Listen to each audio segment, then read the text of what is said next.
എല്ലാവരും ഇങ്ങോട്ട് നോക്കിൻ. പുഴങ്കര, ഇപ്പോൾ പ്രതിപക്ഷം പറയുന്നത് കേട്ടല്ലോ, എന്തുകൊണ്ട് ഓർഡിനറി ബസ്സുകൾ എന്ന പ്രകടന പത്രികയിൽ എഴുതിയില്ല എന്നുള്ളത്. അപ്പോൾ ഈ സൗജന്യം നടപ്പാക്കുന്ന ഘട്ടത്തിൽ ആ വാദം പറഞ്ഞുകൊണ്ട് അതിനെ എതിർക്കാൻ സാധിക്കുമോ?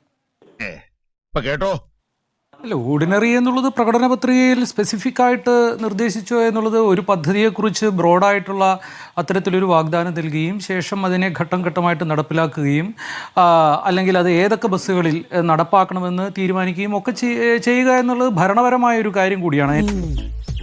അതിൻ്റെ ഡാറ്റ എടുത്ത് എത്ര സ്ത്രീകൾ യാത്ര ചെയ്യുന്നു, നടപ്പാക്കുമ്പോൾ എത്ര കൂടുതൽ സ്ത്രീകൾ എത്ര തരം ബസ്സുകളിൽ യാത്ര ചെയ്യുന്നു എന്നൊക്കെ കണക്കാക്കിയിട്ട് സാധാരണഗതിയിൽ ഇത് സ്ത്രീകളുടെ ഓർഡിനറി ബസ്സുകളിൽ തന്നെയാണ് ഇത്തരത്തിൽ ഈ സൗജന്യം ആവശ്യപ്പെടുന്ന സ്ത്രീകൾ യാത്ര ചെയ്യാനുള്ള സാധ്യത കൂടുതൽ. കേരളത്തിൻ്റെ ചില സാഹചര്യങ്ങളിൽ അത് കൂടുതൽ ബസ്സുകളിലേക്ക് വ്യാപിപ്പിക്കണോ എന്നൊക്കെയുള്ള ഘട്ടം ഘട്ടമായിട്ട് നടപ്പാക്കും. എന്തൊക്കെ പറഞ്ഞാലും മുഖ്യമന്ത്രി രാജിവെക്കണം. അല്ലാണ്ട് ആദ്യത്തെ മാസം തന്നെ ഇത് മുഴുവൻ നടപ്പാക്കി ഇതുവരെ എല്ലാ പ്രശ്നങ്ങളും ഈ ഒരൊറ്റ ബസ് വിഷയത്തിൽ മാത്രമായിട്ട് കിടക്കുന്ന ഒരു പ്രശ്നമല്ലല്ലോ ഈ സംവിധാനം. അപ്പോൾ അതൊക്കെ എന്ന് പറയുന്നത് വെറും തർക്കത്തിന് വേണ്ടിയുള്ള തർക്കങ്ങളായിട്ടാണ് ഞാൻ കാണുന്നത്. മറ്റൊന്ന്, ഈ വാഗ്ദാനം നടപ്പിലാക്കുന്നതിൻ്റെ അന്ന് ഇങ്ങനെ പറഞ്ഞു നടപ്പിലാക്കിയില്ല. അപ്പോൾ എത്രയോ വാഗ്ദാനങ്ങൾ നമുക്കറിയാവുന്നതുപോലെ ഇപ്പം ഖനനം പൊതുമേഖലയിലാക്കുമെന്ന് വാഗ്ദാനം എല്ലാ പ്രകടന പത്രികയിലും ആവർത്തിച്ച് നൽകിയ ഒരു ആളുകളാണ് ഇടതുപക്ഷ മുന്നണി. ഖനനം പൊതുമേഖലയിലാക്കിയില്ല എന്ന് മാത്രമല്ല, ഖനന മുതലാളിമാരിൽ നിന്നും കാശ് വാങ്ങുന്ന ഒരു കുടുംബ പരിപാടി അടക്കം ഉണ്ടാക്കിയ സംവിധാനമാണ് നമ്മൾ കണ്ടത്.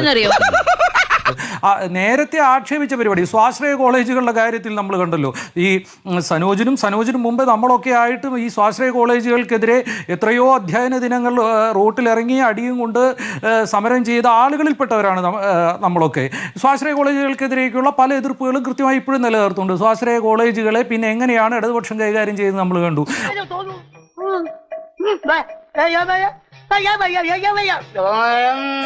വിഴിഞ്ഞം പദ്ധതിയുടെ കാര്യത്തിൽ 6000 കോടി രൂപയുടെ അഴിമതിയാണ് വിഴിഞ്ഞം പദ്ധതിയെന്ന് ആക്ഷേപിച്ച് അന്നത്തെ CPM സംസ്ഥാന സെക്രട്ടറിയായ പിന്നെ മുഖ്യമന്ത്രിയായ പിണറായി വിജയനാണ്. പിന്നെ വിഴിഞ്ഞം പദ്ധതി എങ്ങനെയാണ് നടപ്പാക്കാൻ മുന്നിട്ട് നിന്നതെന്നും കേരളത്തിൻ്റെ വികസനത്തിൻ്റെ കൊടിപേറുന്ന കപ്പലാണ് വിഴിഞ്ഞം പദ്ധതി എന്നും പറഞ്ഞത് ഇടതുമുന്നണിയാണ്. ഉളുപ്പുണ്ടടാ ചക്കണക്ക്, ഞാൻ പറഞ്ഞത് ഇത് കേരളത്തിൽ എല്ലാവരും CPM കാരും കോൺഗ്രസ്സുകാരുമായിട്ട് വേർതിരിഞ്ഞ് നിൽക്കുകയല്ല. പൗരസമൂഹത്തിന് ഇതിൽ അഭിപ്രായങ്ങളുണ്ട്. കോൺഗ്രസിൻ്റെ പ്രകടനപത്രികയിൽ പറഞ്ഞ കാര്യങ്ങളെ സാധൂകരിക്കുന്നതിനോ അവർ നടപ്പാക്കുന്ന എല്ലാത്തിനെയോ നിങ്ങൾ ഒന്നുകിൽ ഞങ്ങളുടെ കൂടെ അല്ലെങ്കിൽ മറ്റവർക്കൊപ്പം എന്ന് പറഞ്ഞുകൊണ്ട് ബുഷ് പറഞ്ഞവരെ ഒന്നുകിൽ നിങ്ങൾ ഭീകരവാദികൾ അല്ലെങ്കിൽ അമേരിക്കയ്ക്കൊപ്പം, ഇങ്ങനെയല്ല ഒരു ജനാധിപത്യത്തിൽ സംവാദങ്ങൾ നടക്കേണ്ടത്. പിന്നെ 100% പിന്നെ ഇപ്പോൾ ഇവിടെ പറഞ്ഞ പോലെ എന്താ സ്ത്രീകൾ എന്ന് പറയുമ്പോൾ നിങ്ങൾ ഇതൊക്കെ ഒരു പാട്രിയാർക്കൽ മൈൻഡ് സെറ്റ് കൂടിയാണ്. സ്ത്രീകൾ എന്ന് പറയുമ്പോൾ നിങ്ങൾ തീർത്ഥാടനം എന്നാണ് കാണുന്നത്. സ്ത്രീകളൊക്കെ എന്താ രാവിലെ കുറിയും തൊട്ട് അമ്പലത്തിലേക്ക് പോവുകയാണോ? തീർത്ഥാടനമൊന്നുമല്ല. തൊഴിലെടുക്കുന്ന മനുഷ്യർ, കുടുംബം നോക്കുന്നവർ, കുട്ടികളെ നോക്കുന്നവർ, വളരെ കൃത്യമായ സാമൂഹ്യ രാഷ്ട്രീയ പ്രവർത്തനം. നിങ്ങൾ ആളെ തെറ്റിദ്ധരിപ്പിക്കല്ല.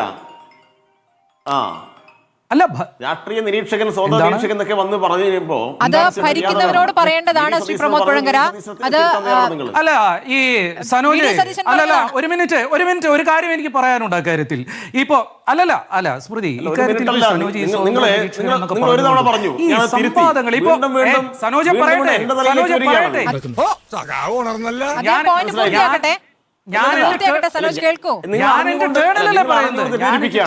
മിസ്റ്റർ പ്രമോദ്, നിങ്ങൾ അറിഞ്ഞുകൊണ്ട് തെറ്റിദ്ധരിപ്പിക്കാണ്. ഞാനല്ല പറഞ്ഞത്, നിങ്ങൾ പറയൂ.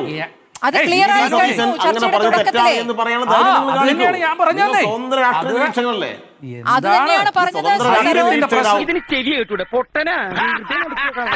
VD സതീശൻ അങ്ങനെ പറഞ്ഞത് ശരിയല്ല എന്ന് പറയാനുള്ള മര്യാദ കാണിക്കൂ.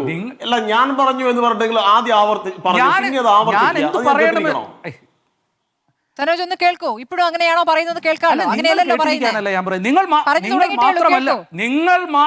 നിങ്ങൾ മാത്രമല്ലല്ലോ ഈ വിഷയത്തിൽ, സനോജ് മാത്രമല്ല ഈ വിഷയത്തിൽ അഭിപ്രായം പറയുന്നത്. കഴിഞ്ഞ ദിവസങ്ങളിലായിട്ട് ഈ തീർത്ഥാടന വിഷയം നിങ്ങളുടെ തന്നെ പാർട്ടിയിൽപ്പെട്ടവർ പലതരത്തിൽ ഡിബേറ്റുകളിൽ ഉന്നയിക്കുകയാണ്. ഇനി സതീശൻ പറഞ്ഞാൽ പോലും ഈ തീർത്ഥാടനം ബന്ധപ്പെട്ട് നമ്മൾ സംസാരിക്കേണ്ടതാണ്.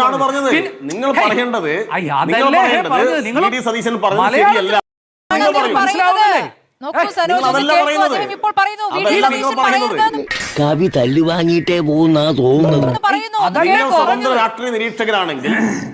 രാഷ്ട്രീയ നിരീക്ഷകനാണെങ്കിൽ വി.ഡി. സതീശൻ അങ്ങനെ പറഞ്ഞത് ശരിയല്ല എന്ന് പറയാം. നിങ്ങൾ പറയുന്നത് എന്താ? ഇടതുപക്ഷം അതല്ലേ പറഞ്ഞത്? ഇപ്പോൾ ഞാൻ കേട്ടല്ലോ, അങ്ങ് എന്താ കേൾക്കാത്തത്? ഈ ബസ്സിന് വേണ്ടി വാദിക്കുന്നു അതെങ്ങനെ നിങ്ങൾ പറയുന്നത്? എന്തിനാണ് ഇങ്ങനെ തെറ്റിദ്ധാരണ ഉണ്ടാക്കുന്നത്? ശരിയാണോ? സനോജ് എഴുതി നിങ്ങൾ കേൾക്കൂ, നിങ്ങളുടെ ടേൺ നിങ്ങൾ പറഞ്ഞല്ലോ. നിങ്ങൾ ഒരു ജനാധിപത്യ സംവാദത്തിൽ പങ്കെടുക്കാൻ പഠിക്കൂ ആദ്യം. നിങ്ങളിപ്പോൾ പറയുന്നത് എന്നെ നിങ്ങൾ പറയുന്ന അതേ വാചകത്തിന്റെ ഘടനയിലൊന്നും പറയാൻ സൗകര്യപ്പെടുന്ന ആളല്ല ഞാൻ. കിട്ടിയല്ലോ, മനസ്സിലായില്ലേ? എന്ന് മാത്രമല്ല നിങ്ങളിവിടെ ഈ